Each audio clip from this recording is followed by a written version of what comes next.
1943년 아브라함 매슬로우가 발표한 인간의 욕구 5단계 많이 들어봤을 겁니다. 뭐 구체적으로 기억이 나진 않아도 생리적 욕구, 또 안전의 욕구, 소속감과 사랑의 욕구, 존중의 욕구, 그리고 마지막 자아실현의 욕구까지 인간의 기본적 필요가 단계별로 구성되어 있다는 이론입니다. 배고픈 사람 밥 먹어야 되고요. 안전이 보장되어야 다른 걸 생각할 수 있고요. 사랑받고 인정받고 싶어하는 게 우리 사람의 보편적인 욕구라는 것입니다. 예수님께서 가르쳐 주시는 주기도문을 보면은 인간의 기본적인 필요를 더 정확하게 그리고 완전하게 제시하고 있습니다.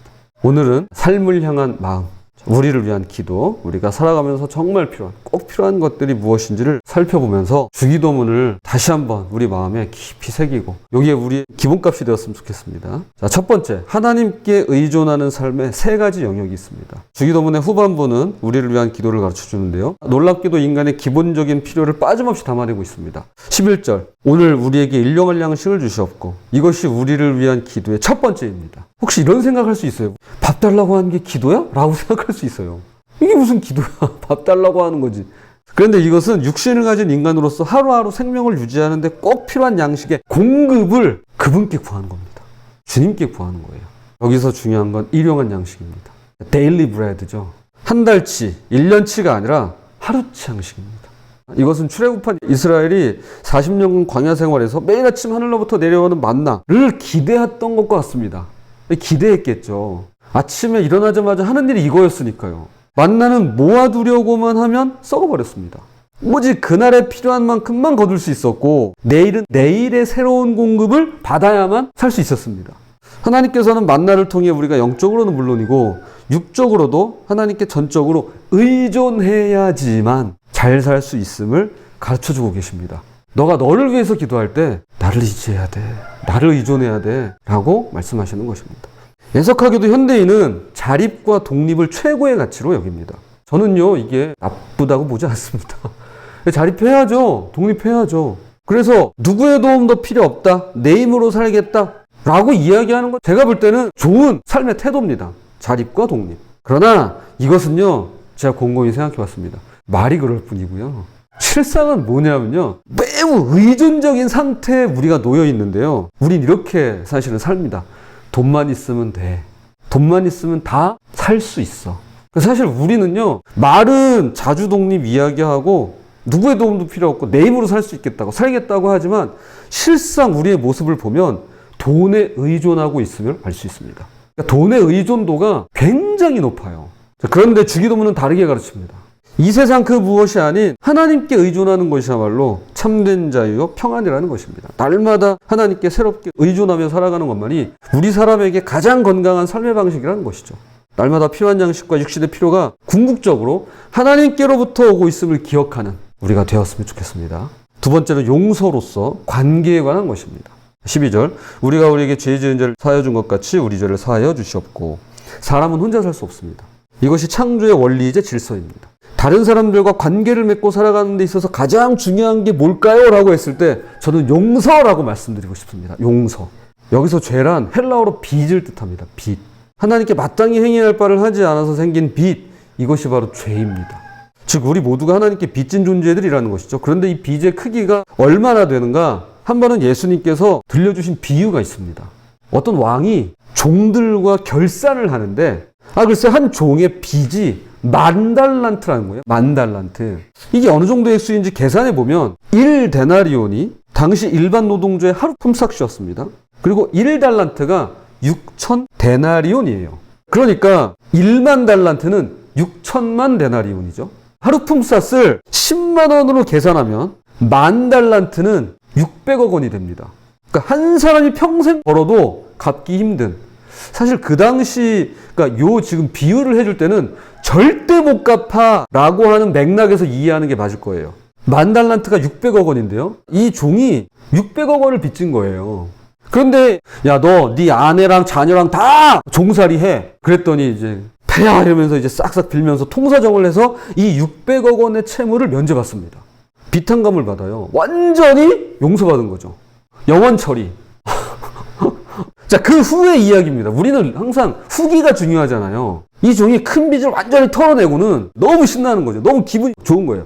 날아갈 것 같은 거죠. 그래가지고 막 집으로 돌아가는 길입니다. 그런데 마침 자기에게 돈 빌려간 사람을 만난 거예요.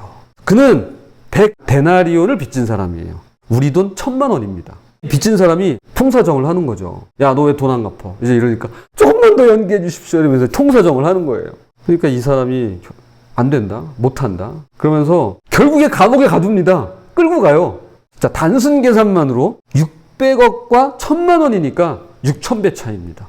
성경에서는요, 이것이 저와 여러분의 모습이라고 말씀하는 겁니다. 이게 우리라는 거예요.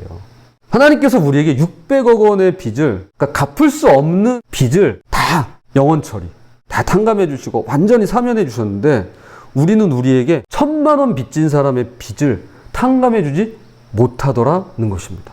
그러니까 그 얘기를 해주고 있어요. 야, 이게 너희들이야. 우리가 용서를 이렇게 생각하고 싶습니다. 내가 저 사람을 용서해야 하나님이 나를 용서해 주시겠지. 마치 용서가 하나님께 용서받기 위한 조건인 것처럼 보입니다. 그러나 성경은 이와 정반대라고 이야기하는 거예요. 우리가 이걸 뒤집어 알고 있는 거예요. 거꾸로 알고 있는 거예요. 하나님의 용서가 먼저 있었고 우리의 용서는 그 결과라는 거예요. 즉 내가 이미 600억 원의 채무에서 완전히 면제를 받았는데 이 사실을 기억하고 깨달을 수만 있다면, 만약 그렇다면 1000만 원 탕감해 주는 건 당연할 것이라는 거예요. 그러니까 이걸 내가 기억하고 깨닫는 것, 억지로가 아니라 기꺼이 할 수 있게 되는 거죠. 용서라는 게 내가 하는 것 같지만 결국 가장 먼저 하나님을 의존함으로써 가능해진다는 겁니다. 그러니까 용서도 하나님을 의존해야, 그분을 의지해야 가능해지는 거예요. 내 힘으로 하려고 그러면 안 돼요. 못해요. 내 힘으로는 용서할 수 없어요. 하나님께서 먼저 용서해 주셨기에 절대 못할 일이 아니라 용서가 가능해진다는 것이죠. 이 용서에 있어서 이 순서를 꼭 기억했으면 좋겠습니다. 내가 막 이렇게 하려고 그러다 보면 오히려 화만 나요. 분노만 나요. 그러기보다는 하나님의 용서, 먼저 우리에게 주신 하나님의 용서를 기억하고 깨우치는 게 먼저입니다. 거기서부터 출발하는 거예요. 그러니까 막 용서하세요, 거기에 휘둘리지 마시고 하나님의 은혜를 먼저 깨닫기를 구하는 우리가 되었으면 좋겠습니다. 자, 육체적 의존, 관계적 의존에 이어서 세 번째 영적인 의존입니다. 13절, 우리를 시험에 들게 하지 마시옵고 다만 하게서 구하시옵소서. 우리가 살아간 이 세상에는 우리를 넘어뜨리려는 온갖 유혹들이 차고도 넘칩니다. 우리를 타락시키려는 각양각색의 죄악들이 많죠. 돈의 유혹, 권력의 유혹, 명예의 유혹, 쾌락의 유혹 등등 정말로 다양합니다. 이런 유혹 앞에서 내 의지력이나 내 도덕성만으로는 이기기 힘듭니다. 내 의지력으로 되고 내 힘으로 다 할 수 있다면 예수님께서 오실 필요도 없으셨고요. 광야에서 마귀에게 유혹받으실 일도 없었습니다. 우리에게 절실한 도움은 하나님의 인도와 보호하심입니다. 그래서 주기도문은 이렇게 기도하라고 가르치는 거예요. 우리를 시험에 들게 하지 마옵시고 다만 악에서 구하옵소서.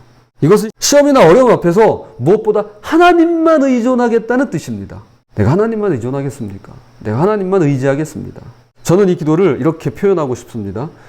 전에도 계속 이야기했던 거지만, 악에서 구해달라는 것은 구체적으로 악한 자들에게서 구해달라는 기도니까요. 악한 자들의 표적이 되지 않게 하옵소서, 악한 자들에게서 구원하옵소서 라고 바꿔서 기도할 수 있을 것 같아요. 그러려면 우리에게 선함과 진리 가운데를 인도하시는 성령님의 도우심이 절대적으로 필요합니다. 매 순간 성령님의 도우심과 인도하심을 구하며 위기와 유혹, 죄악과 악한 자들에게서 벗어나는 우리가 되었으면 좋겠습니다. 두 번째로 넘어가겠습니다. 기도가 가능한 이유가 마지막에 나옵니다. 자, 이렇게 담대하게 선언하듯 기도할 수 있는 이유가 있습니다. 이 모든 기도를 가능케 하는 이유가 있는데요. 그것이 바로 주기도문 마지막 구절입니다. 13절. 나라와 권세와 영광이 아버지께 영원히 있사옵나이다. 아멘. 여기서 나라는 하나님의 왕이신 그분의 나라고요. 권세란 그 나라를 통치하고 유지하며 약속을 성취시킬 힘과 능력을 말씀합니다. 그리고 영광은 이러한 권세를 행사함으로써 자연히 뒤따라오는 존귀와 영예를 가리킵니다. 그런데 이러한 나라와 권세와 영광이 하늘에 계신 우리 아버지께 영원토록 속해 있다는 것입니다. 이게 다른 누군가에게 또는 우리에게 있는 것이 아니라, 어떤 사람에게 있는 것이 아니라 하나님께 있습니다. 바로 이것이 우리가 모든 기도를 드릴 수 있는 근거가 되죠. 야, 기도해서 그거 이루어져? 이거 가능키나 하겠어? 네. 그 증거가 뭔데? 그 근거를 가져와봐. 여기 있다는 거예요. 나라와 권세와 영광이 하나님께 있거든. 그러니까 그분이 다스린다는 거예요. 그분이 통치하신다는 거예요. 그분이 뒤따라오는 존귀와 영예를 받으신다는 거예요. 영광 받으신다는 거예요. 그리고 그 영광 받으시기에 합당하다라는 것입니다. 하나님께서 이런 분이시기에 그분께 드리는 우리의 기도가 효력을 발휘하게 되는 것입니다. 내가 효력을 발휘하는 게 아니라 하나님이 효력을 발휘하시는 거예요. 일용할 양식을 구할 수 있는 이유도, 용서를 구하고 또 받을 수 있는 이유도, 시험과 악에서 건져달라고, 악한 자들에게서 구원해달라고 기도할 수 있는 이유도 모두 여기 있습니다. 만약에 요거를 뺐다면 근거가 이제 없는 거죠. 그런데 근거가 딱 있는 거예요. 나라, 권세, 영광이 하나님께 있거든. 그러니 마음껏 구해. 이렇게 되는 겁니다. 하나님께만 모든 권세가 있으시며 그분만이 영원토록 다스리시는 분이십니다. 그리고 마지막에 아멘. 이것은 모든 것들을 진실로 믿고 인정한다는 의미이죠.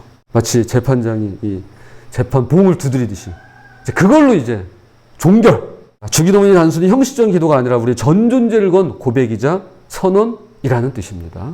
자, 말씀의 결론을 맺겠습니다. 어제 하나님을 향한 기도를 우리가 나눴고요. 그리고 오늘 우리의 삶을 향한 기도를 함께 나눴습니다. 이제 기도 중에 기도인 주기도문으로 날마다 새롭게 시작하시고 마무리할 수 있는 우리가 되었으면 좋겠습니다. 하나님께 전적으로 의존하는 삶, 그것이 바로 주기도문이 가르쳐주는 진정한 자유와 평안인 것입니다. 부디 우리가 드리는 주기도문 가운데 날마다 우리에게 주시는 만나를 기대하며 하나님께만 의존한 삶, 그리고 그 속에서 참된 안전과 만족을 누리는 저와 여러분이 되시기를 주님의 이름으로 부탁을 드립니다.